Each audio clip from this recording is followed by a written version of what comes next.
The hallucination-inducing drug ayahuasca has been used for centuries by tribes in South America during spiritual ceremonies, but as it becomes more mainstream for those seeking optic and auditory hallucinations, what exactly is it and how does it affect your body and brain? Ayahuasca is actually a combination of the leaves of one plant and the vines of another, neither of which have any hallucinogenic power on their own.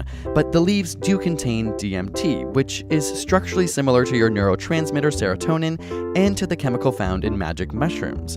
The problem is, your gut enzymes normally deactivate DMT before it's absorbed into your bloodstream, and this is where the vines come in. They inhibit your gut enzymes from working properly and allow DMT to travel within your blood and eventually cross the blood-brain barrier. The effects of the drink usually hit around half an hour after consumption, with hallucinations peaking after 1 hour and subsiding within 4 to 6 hours.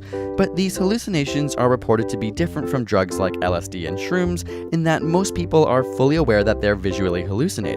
In addition, instead of hearing voices, the sounds heard are usually exasperations of the noises already occurring around them. And unlike those who consume LSD or shrooms for a good trip, many who drink ayahuasca are seeking to reconcile with their thoughts and emotions, as well as past and present traumatic events. Afterwards, most feel more at ease with their thoughts and more accepting of their present situation. The default mode network is a distinct area of the brain that, if overactive, is associated with depression, anxiety, and social phobia, and fMRI brain scans show that ayahuasca causes a significant decrease in activity within the default mode network. This is usually linked with a meditative state and explains why some ayahuasca drinkers feel at peace with themselves and find a renewed sense of purpose after a trip. Additionally, DMT has been linked with proteins that promote the maintenance of long-term memory, neuroplasticity, and the regeneration of new neurons.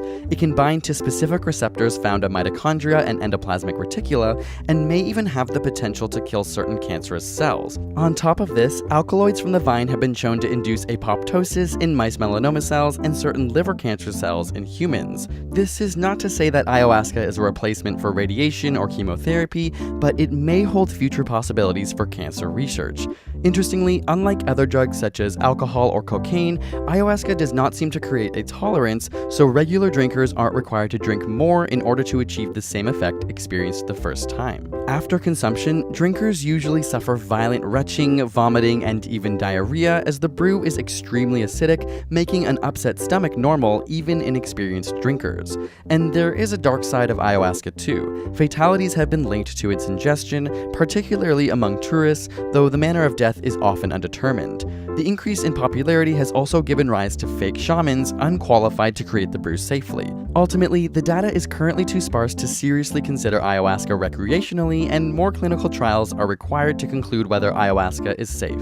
Special thanks to Audible for supporting this episode to give you a free 30-day trial at audible.com/ASAP. This week, we wanted to recommend the book Hallucinations by Oliver Sacks, which takes an in-depth look into the myriad of conditions that induce hallucinations and shows just how common they actually are.